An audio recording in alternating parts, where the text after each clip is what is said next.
Bonjour.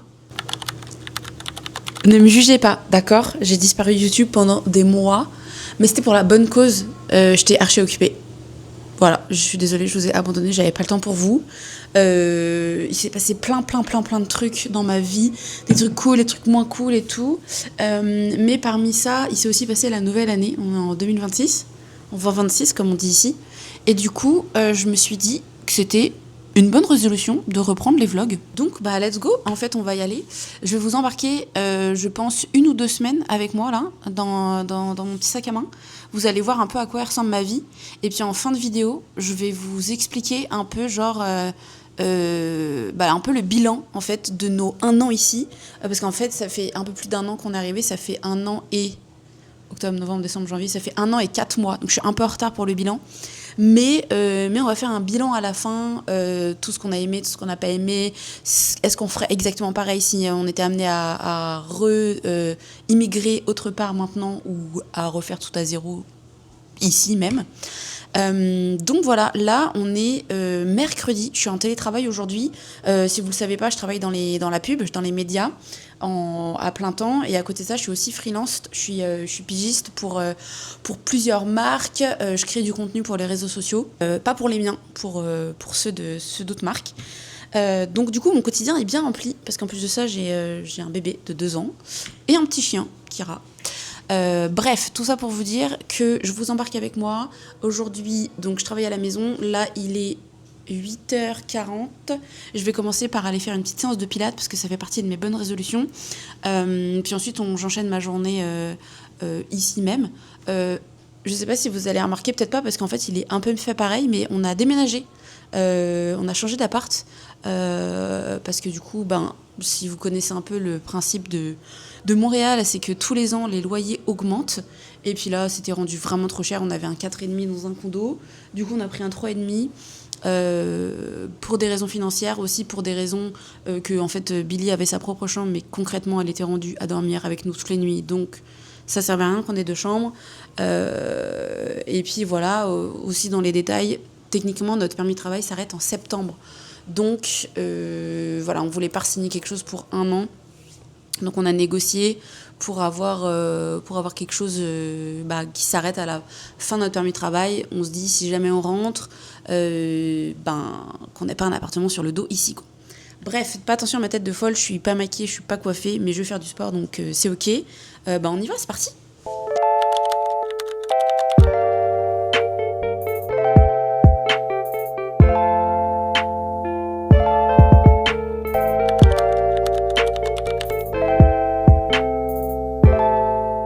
Hello, vous me retrouvez de bonne heure et de bonne humeur parce qu'il neige.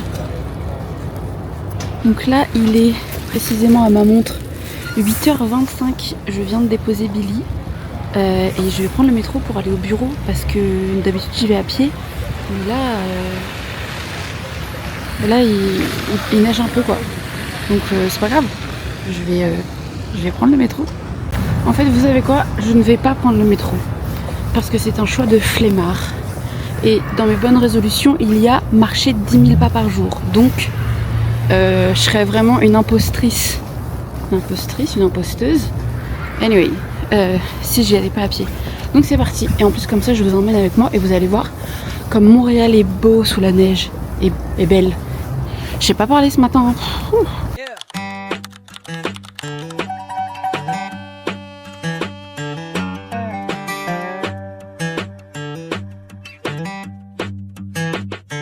En fait, je savais pas que pour aller bosser, il fallait faire une rando.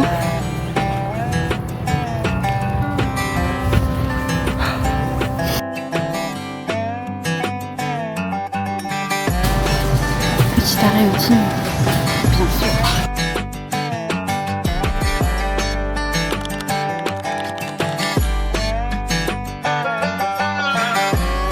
Latte protéiné à la vanille, gang. Rien à dire. Meilleur choix ever. Faut que je traverse la rue. Ah non, il y a des travaux. Bon, je traverse pas la rue. Guys, ça fait 25 minutes que je marche. Je crois que j'ai jamais pris autant de temps, mais en même temps, c'est un véritable... c'est le blizzard, en fait. Ça se mérite d'aller au bureau, apparemment. Mais bon, écoutez, j'ai mon café dans la main. Je ne me plains absolument de rien. En fait, j'adore cette météo. J'adore.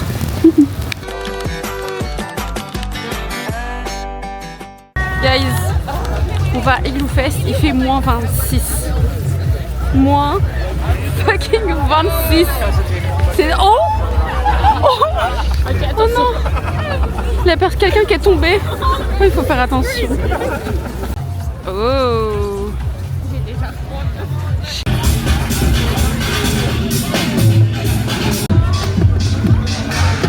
Ok.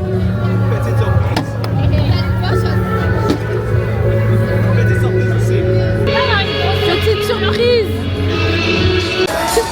On a eu des fucking stickers.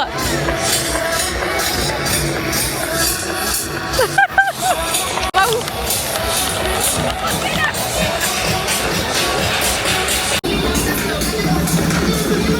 On va faire de la glissade.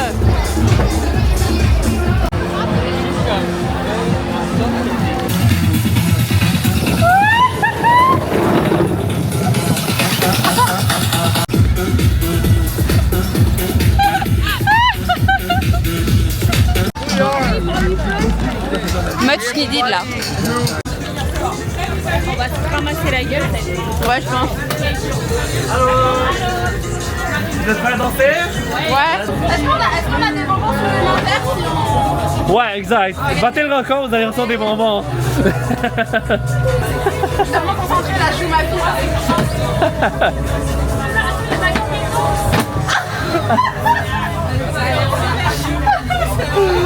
Ouais.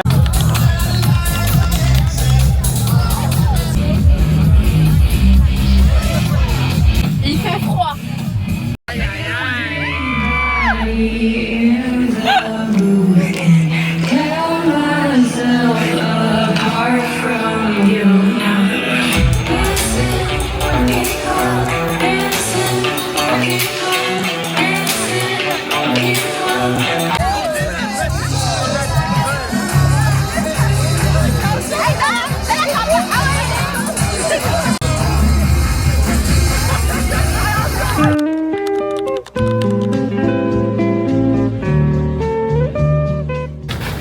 Bonjour guys, encore une journée où j'ai une tête de folle.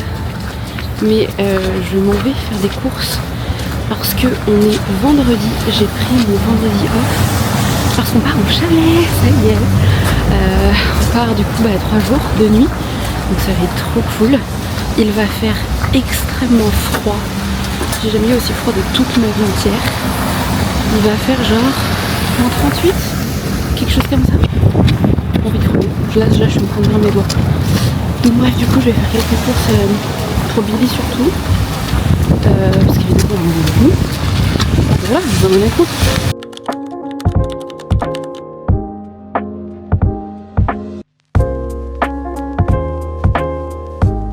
Les courses sont faites. Je vais payer.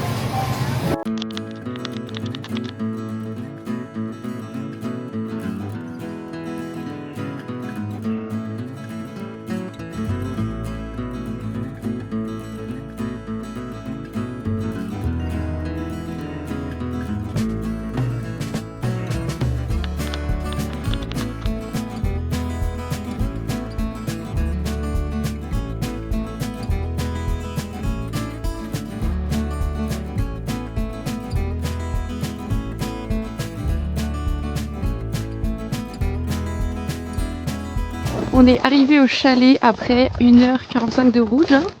Regardez, il est là. Il est trop beau. Je vais vous montrer. Je suis partie balader Kira là. Il fait un froid de canard. J'ai filmé quelques plans à l'intérieur. Je vous filmerai peut-être des petits moments de ce week-end. Mais il fait tellement froid. Et ce week-end ça va être pire. Je crois que ce week-end on arrive à moins 38 au plus froid. Oh là, j'ai fait tomber. Mais ouais, c'est fou. C'est fou, c'est fou. C'est trop beau. Je vous montre.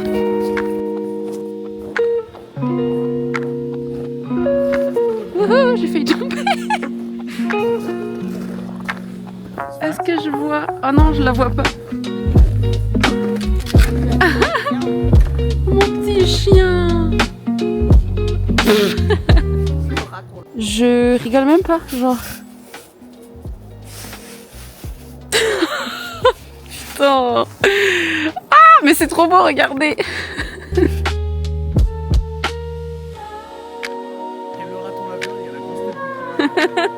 Le raton laveur. Allez, on y va. Oh, ça glisse tellement.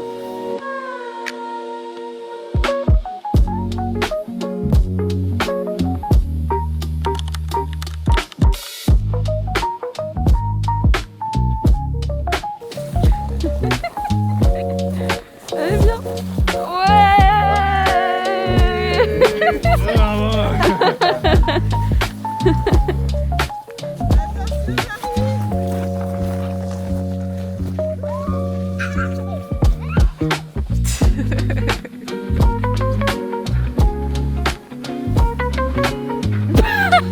Ah mon Dieu.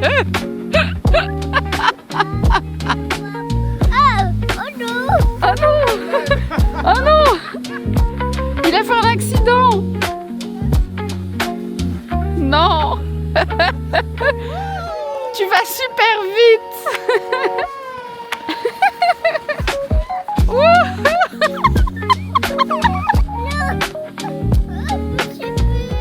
Qu'est-ce qu'elle a fait, Mathilde?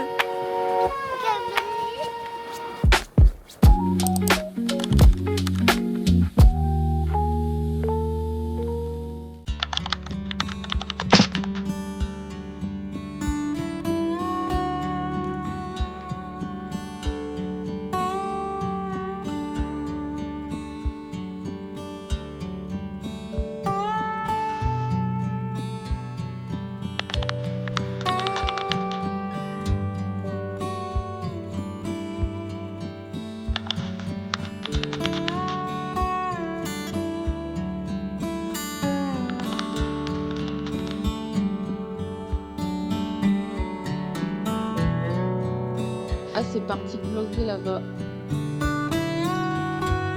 Est-ce qu'on voit les planètes?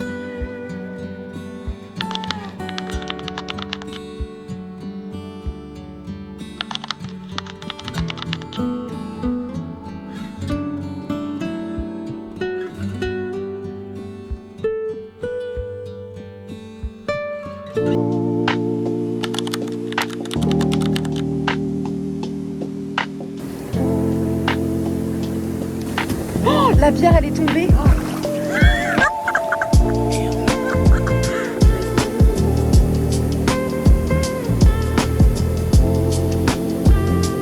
Ceci n'est pas un emplacement de produit.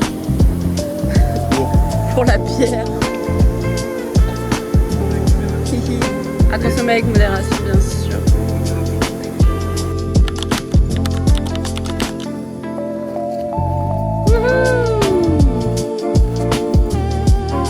Il a un peu neigé quoi. Oh mon chien.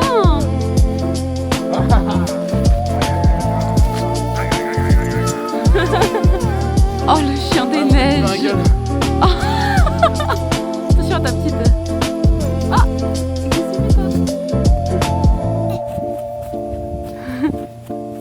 Kira.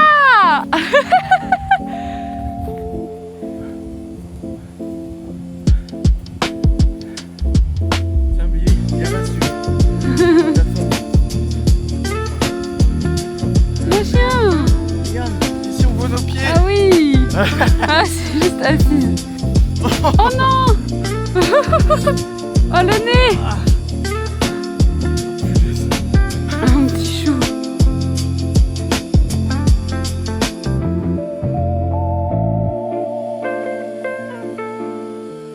Genre, je suis gelée. Mes cheveux ils ont gelé genre.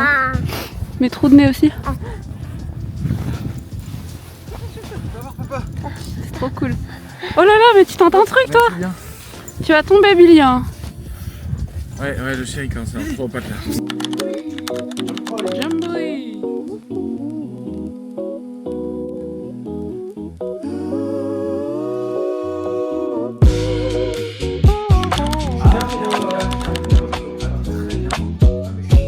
Love is just a wicked old word.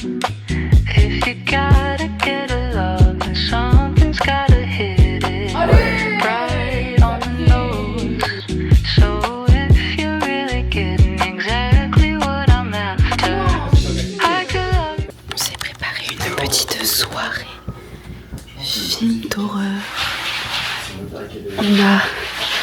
réduit la lumière pour faire une petite ambiance. On a évidemment fermé les rideaux. Mais on a trop peur qu'il y ait quelqu'un qui arrive avec une hache ici. Regardez, il est dans la pénombre là-bas. Je pense que les seuls trucs qu'on a arrêté des balles, c'est le canapé de table.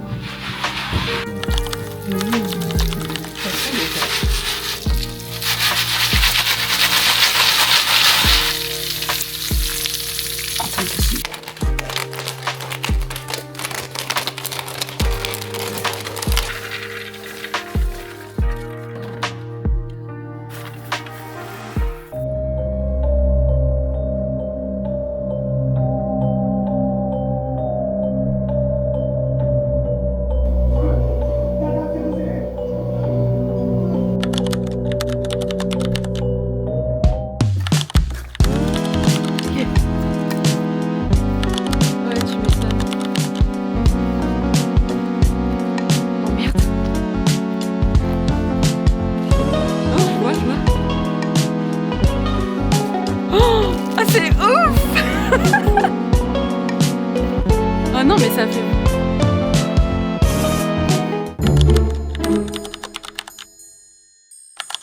Ah bien.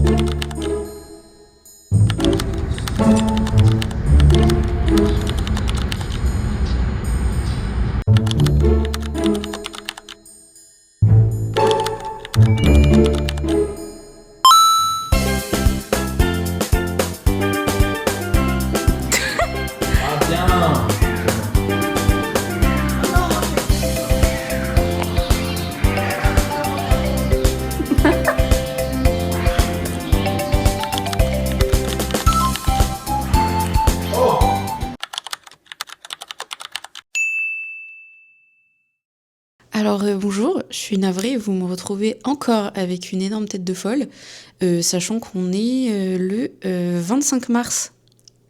Ouais, j'ai peut-être un peu abusé sur le temps de montage, etc. Mais vous allez vite comprendre pourquoi.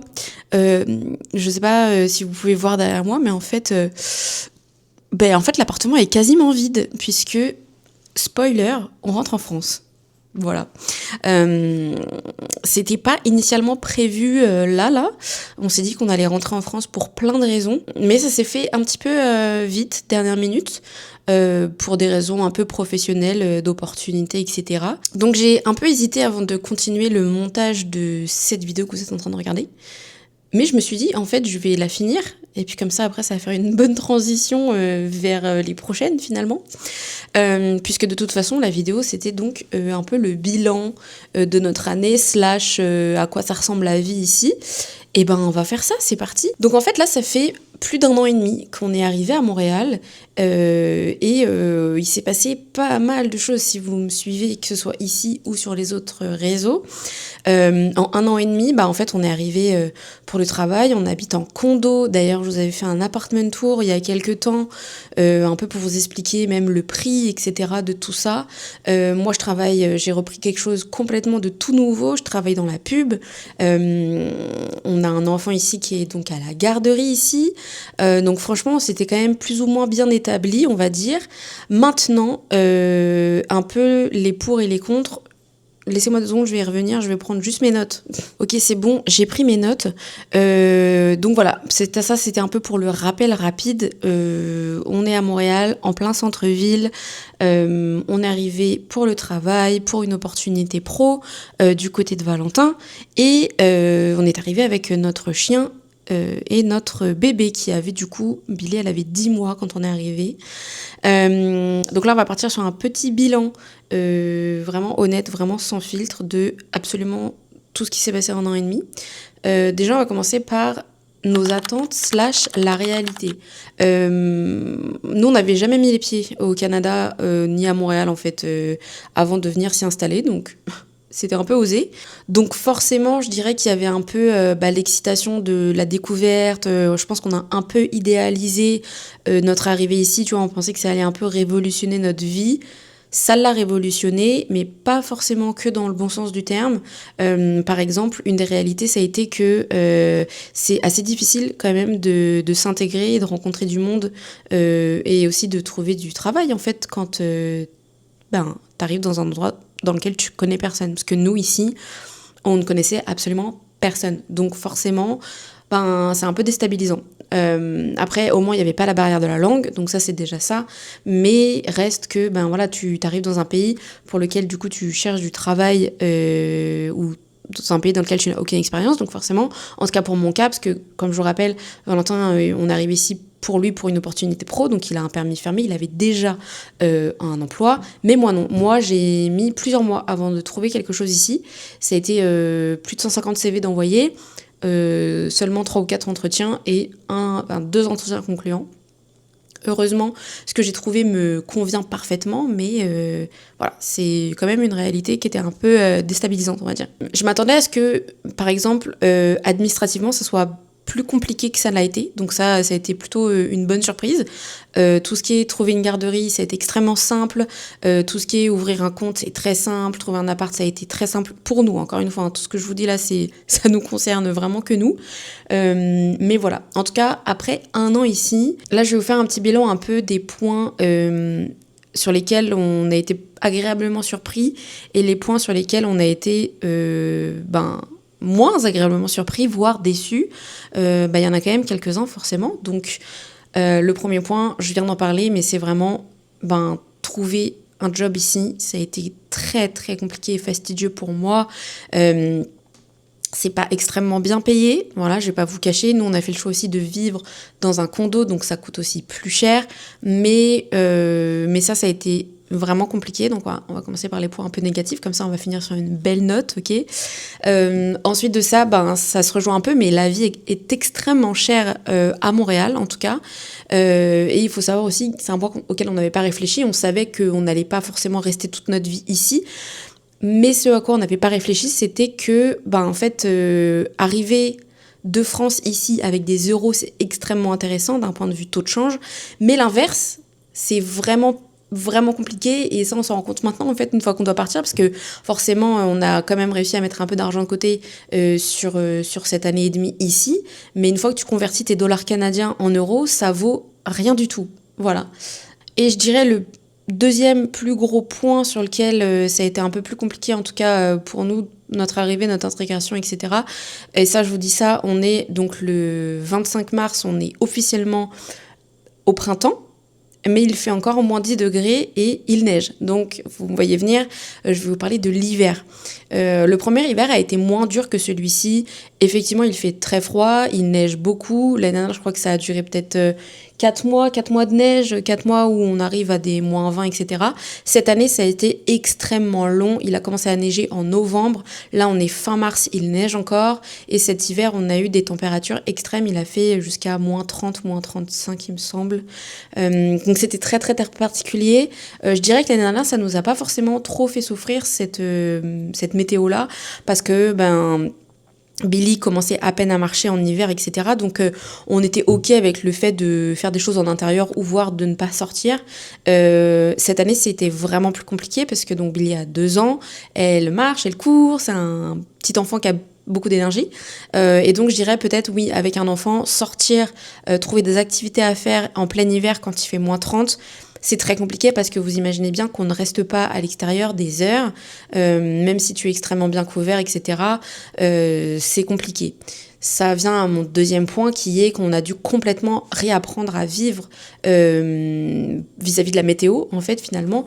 Nous, je pense que c'est un point aussi qu'on aurait peut-être fait différemment, c'est le fait de ne pas avoir de voiture. En été, ça ne pose absolument aucun problème parce qu'en plus, on est en plein centre-ville, donc clairement, tu peux tout faire à pied ou alors en transport, mais en plein hiver, quand t'as pas de voiture et que tu veux quand même te balader à droite à gauche, ça peut vite être fastidieux. Tu sais, t'es très chargé parce que t'es couvert, t'as tes grosses couches de manteau, etc. T'as pas de voiture, faut aller chercher la location. Enfin bref, c'est vite un shit show.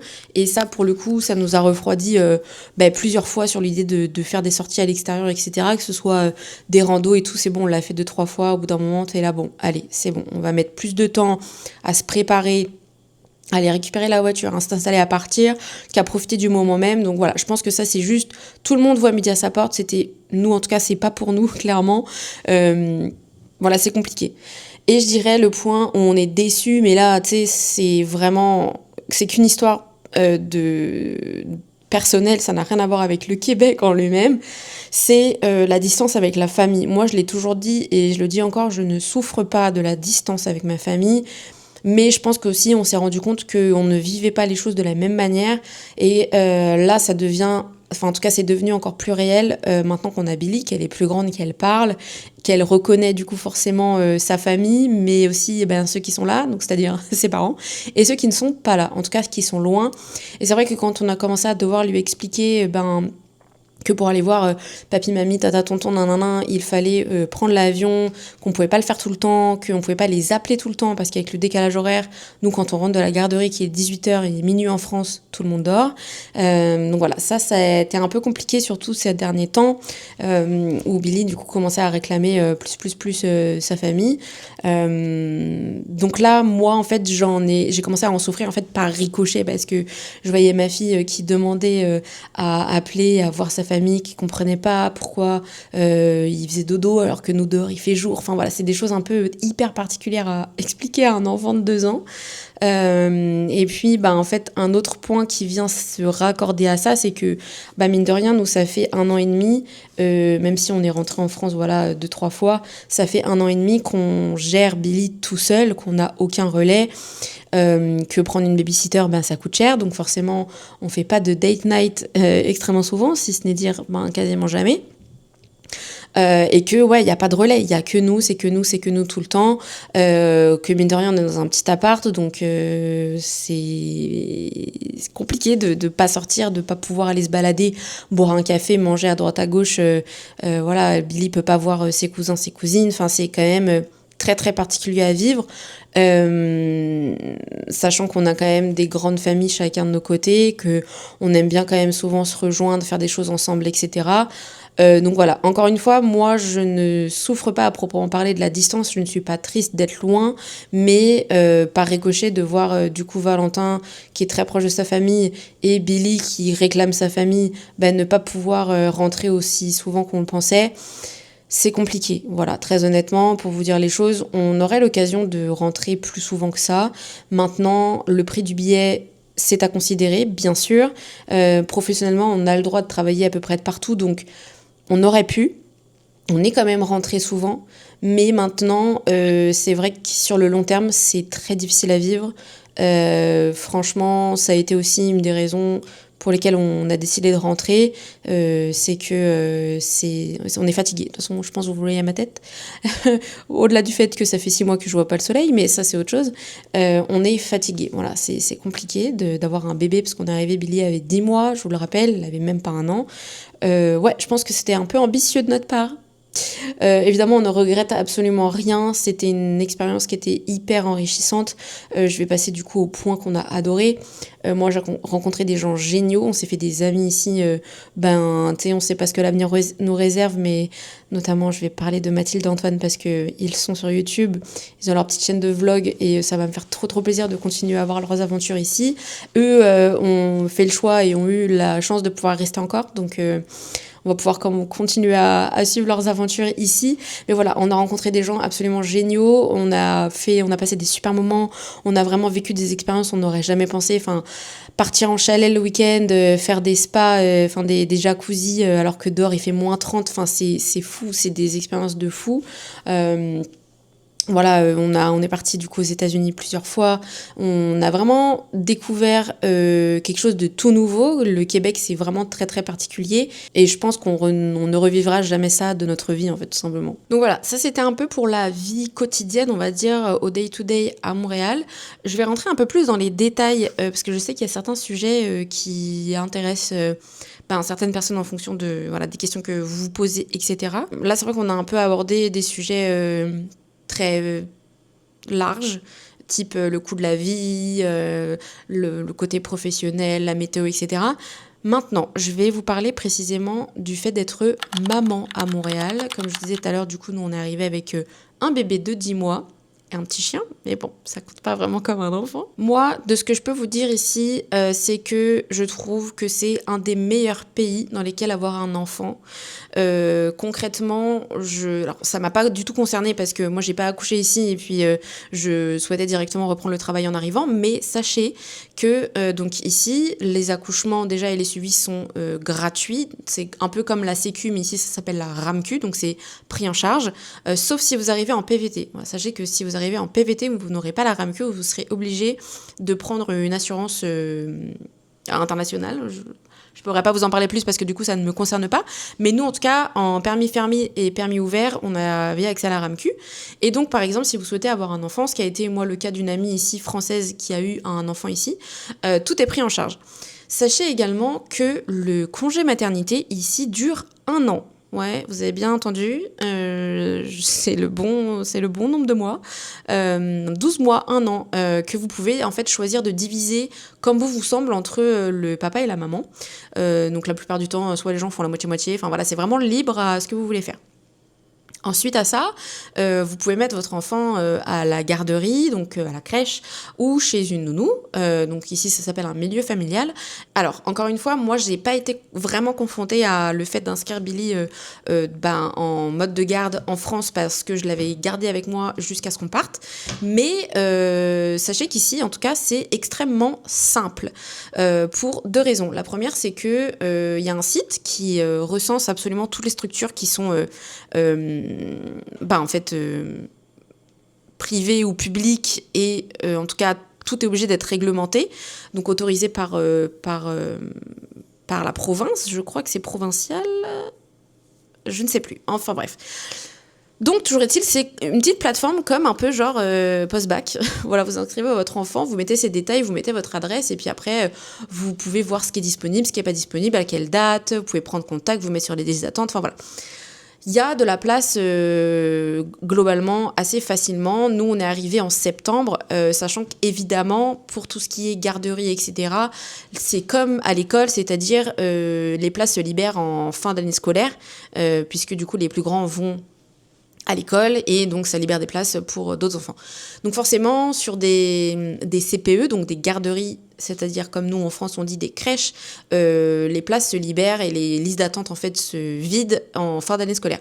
Nous on est arrivés en septembre, donc forcément on savait déjà, on s'attendait pas à grand chose, on savait qu'on n'allait pas avoir de place en garderie, mais on était vraiment ok avec le fait de trouver une nounou, donc un milieu familial ici, qu'on a trouvé extrêmement rapidement, quelqu'un de très très bien. Billy est resté là-bas plusieurs mois, jusqu'à cet été en fait, ouais, c'est ça, donc quasiment 1 an, avec Maria, qui était adorable. Et ensuite, en fait, on l'avait inscrit sur une liste d'attente pour une garderie qui est juste une structure en fait qui est plus grande. Nous, on trouvait ça plus intéressant. C'est vraiment un avis personnel, hein, mais on voulait qu'elle soit plus en collectivité, avec des choses plus structurées, et on voulait aussi un peu plus de transparence sur ce qu'elle faisait la journée. Je vais m'étouffer. Et donc du coup Billy est entré à la garderie cet été, donc ça fait 6 mois, plus 6 mois, ça se passe extrêmement bien.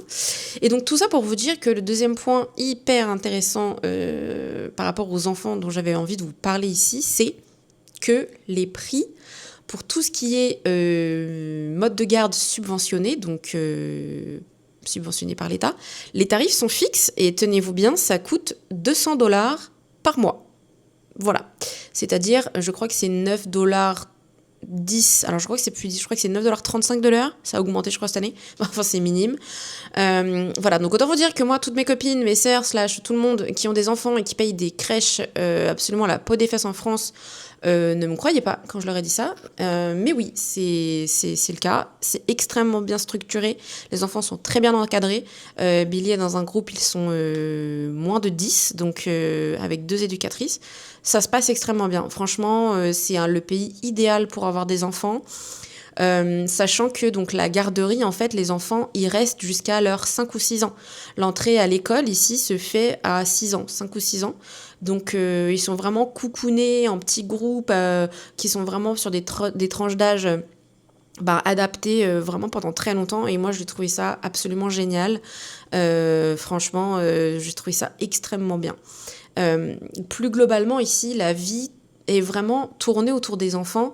Vous ne vous verrez jamais refuser l'accès à n'importe quoi, ou vous ne verrez jamais de critiques face à vos enfants en fait. Moi par exemple, quand j'ai commencé à chercher du travail, donc j'ai entre guillemets un trou dans mon CV de quasiment 1 an puisque j'ai fait le choix de garder Billy avec moi, bien sachez que personne m'a posé la question, et quand moi-même j'abordais le sujet ici lors de mes entretiens, les gens étaient extrêmement heureux pour moi. Voilà, c'est juste, je ne sais pas si c'est absolument comme ça partout, mais en tout cas, que ce soit mon expérience ou en tout cas les gens avec qui j'ai pu en parler ici, tout le monde est unanime, les enfants ne sont absolument pas un frein à ta vie, encore moins à ta vie professionnelle. Et ça, franchement, c'est quelque chose qui en France est encore très tabou, très compliqué. Donc voilà. Je dirais peut-être la seule nuance ici par rapport aux enfants, c'est un peu comme aux États-Unis, il y a certains établissements qui sont considérés comme des bars qui ont des licences particulières, du coup font que les enfants ne sont pas admis, les mineurs en fait ne sont pas admis. Mais là voilà, c'est quelque chose de purement légal, ça reste quand même assez rare. Si vous allez dans un restaurant qui est vraiment purement un restaurant et pas forcément un pub, etc., ben, vous n'aurez aucun problème à y aller avec votre enfant. Il y aura absolument tout pour les enfants, que ce soit chez eux, haute activité, enfin voilà, c'est vraiment minime, mais je trouvais ça quand même intéressant d'en parler. Ok, maintenant on va parler un peu plus en détail de la vie professionnelle ici, parce que moi j'ai noté quand même vraiment des grosses différences avec la France. Déjà, pour vous remettre dans le contexte, en arrivant ici, donc comme je viens juste de vous dire, moi j'avais un trou dans mon CV de 1 an, et moi je travaillais dans la communication, donc réseaux sociaux, presse, etc. Et alors, ça a été assez long et fastidieux pour trouver quelque chose ici, puisqu'en fait, quand tu arrives déjà avec un permis de travail qui est daté, même si tu es autorisé à rester sur le territoire et à travailler pendant 2 ans, les entreprises sont quand même parfois frileuses à l'idée de t'embaucher et de te former, sachant que tu vas sans doute partir ou peut-être ne pas pouvoir rester, en tout cas. Ce que je comprends, mais c'est vrai que ça a été compliqué, et moi, ça a été à double tranchant parce qu'en plus, en étant dans la communication, je n'avais aucune connaissance sur les médias locaux, donc les médias canadiens. On s'entend que les gros réseaux, Meta, Google, etc., tout fonctionne de la même manière n'importe où t'es, mais voilà, pour ce qui est des médias plus locaux, sachant qu'ici il y a vraiment un mouvement où on veut mettre en avant les médias québécois, je ne les connaissais absolument pas. Donc voilà, ça a été quand même assez compliqué. J'ai essayé de chercher partout jusqu'à un moment donné où j'ai vraiment ouvert mes horizons, et j'ai fait le pari de recommencer à zéro. Donc voilà, donc là je suis dans la pub, donc je suis dans les médias mais payants et non pas organiques comme je faisais avant. Ça a un peu à voir avec ce que je faisais avant, mais il y avait des connaissances évidemment que je n'avais pas. Et j'ai fait ce pari-là, et je vous en parle parce que c'est important, parce qu'évidemment, quand tu recommences à zéro dans un job, tu retombes tout en bas de l'échelle, et donc tu es payé le salaire minimum, enfin en tout cas minimum du secteur. Donc très concrètement, c'était pas grand-chose. Forcément, c'est toujours un peu compliqué de se réorganiser, de se dire que voilà, t'as 30 ans et que tu recommences à zéro. Là, je vais être honnête avec vous. Heureusement que c'était une excellente expérience et opportunité que je ne regrette absolument pas, parce que voilà, faire le choix à 30 ans de retourner à zéro, de gagner un salaire qui est plus bas qu'avant, etc., c'est toujours un peu compliqué, hein, on s'entend. Mais voilà. Donc voilà, donc ça c'est un peu les choses qui ont été très difficiles. Après, voilà, je vais pas vous mentir, ce qui a été aussi difficile, c'est pas difficile pour moi, mais j'ai des retours de gens que j'ai rencontrés ici qui m'ont dit que parfois ça peut être compliqué aussi de créer du lien avec des gens qui ne sont pas français. Quand t'es français, t'as tendance toujours à aller un peu vers l'accent que t'entends et que tu reconnais. Moi, c'est pas un souci que j'ai eu. Je me suis très très bien entendue et j'ai vraiment accroché avec plein de Québécois, Québécoises, donc aucun souci là-dessus. Maintenant, c'est sûr qu'un des freins majeurs que j'ai trouvé ici professionnellement, c'était de n'avoir aucun réseau. En fait, je ne connaissais absolument personne ici. Donc, tout ce qui est référence, piston, etc., t'oublies. Donc ça a été long, un peu fastidieux, sachant que c'est un milieu, de toute façon, enfin voilà, la com, la pub, c'est absolument comme partout dans le monde, c'est un secteur qui recrute pas des masses, donc forcément, pour te démarquer, quand t'as pas grand chose pour te démarquer, c'est un peu compliqué. On finit par y arriver, faut jamais baisser les bras, mais ça peut être compliqué, ok ? Et en fait, je pense une des premières choses qui m'a sauté au visage, ça a été l'acceptation du fait de vouloir séparer ta vie pro de ta vie perso. que t'aies un enfant ou pas. D'ailleurs, il y a vraiment pas de sujet là-dessus. Je trouve que c'est quelque chose de global. En fait, je pense qu'il y a 2 points. C'est le bien-être au travail qui est vraiment, vraiment important ici. Tout est fait pour que les employés se sentent bien, qu'ils aient des ressources, que ce soit pour la santé mentale, que ce soit des jours off parce que tu as tes règles, que ce soit... nous, on est en télétravail, si un jour tu files pas d'aller au bureau, ben t'y vas pas. Voilà, il y a vraiment beaucoup de choses qui sont mises en avant, beaucoup plus qu'en France, pour le bien-être au travail. Et dans ce bien-être au travail passe le fait forcément d'avoir une coupure ou pas, encore une fois, c'est en fonction de toi, tes besoins et comment tu préfères travailler. Mais en tout cas, moi, voilà, je leur ai dit, bah écoutez, moi mes horaires ce sera ça, pas une de plus parce que je dois aller récupérer ma fille, parce que ceci, parce que cela. Ça n'a jamais été un sujet. Voilà, je trouve ça extrêmement important d'en parler parce que c'est un peu un truc aussi qui me stresse à l'idée de rentrer en France et de me dire que cet équilibre-là, peut-être qu'il va se perdre, peut-être que des gens vont pas comprendre, que moi si je quitte à 16h30, c'est parce que j'ai un enfant et qu'en fait j'ai pas fait un enfant pour pas le voir. Voilà, c'est des choses ici qui sont... T'as même pas besoin d'en parler en fait parce que c'est juste normal. On se sait tous qu'en France ce n'est pas comme ça. Donc j'espère que peut-être qu'entre l'année et demie où je suis partie ça aura changé. Mais moi voilà, je viens d'un monde où je travaillais dans le luxe à Paris et si je partais trop tôt, on me disait bah t'as pris ton après-midi. Bah en fait non. Donc voilà, c'est vraiment quelque chose un peu qui me stresse et que j'ai vraiment mais très largement préféré ici en fait, parmi extrêmement beaucoup de choses que j'ai adorées, évidemment, mais ça, c'est un très gros point. Ensuite, on va parler un peu solitude, rencontres et réseau, donc là, plus sur un plan perso, en fait, le fait de rencontrer des gens. Comme je vous l'ai dit tout à l'heure, moi, je ne souffre pas forcément de la distance avec ma famille, c'est-à-dire que je ne suis pas triste à l'idée de ne pas pouvoir les voir physiquement. Maintenant, c'est sûr que, je vais pas me répéter, hein, mais... Je l'ai dit tout à l'heure, par rapport à Billy, ça devient de plus en plus compliqué parce qu'elle est très demandeuse de sa famille, ce qui s'entend. Mais de voir un peu ce besoin, ce manque dans ses yeux, c'est très difficile à vivre. On ne peut pas s'empêcher de se dire qu'on est vraiment très égoïste de lui faire vivre ça et que bien que ce soit une vie incroyable qu'elle puisse vivre ici, que c'est plein d'opportunités, etc., rien ne vaut le fait d'être... proche de ta famille. Là, en plus, nous, voilà, forcément, on voit bien nos parents, nos grands-parents, voilà, personne n'est éternel, hein, t'es pas à l'abri d'un drame. Tout ce qu'on peut savoir, c'est que s'il se passe quelque chose, on n'est pas là. Et ça, faut vivre avec. C'est sûr que c'est pas forcément facile. Il y a aussi un autre sujet qui est de se faire des amis quand t'as plus de 30 ans, clairement. J'ai plus que 3% sur ma caméra, il va falloir que je m'active un peu. De toute façon, c'est l'avant-dernier point.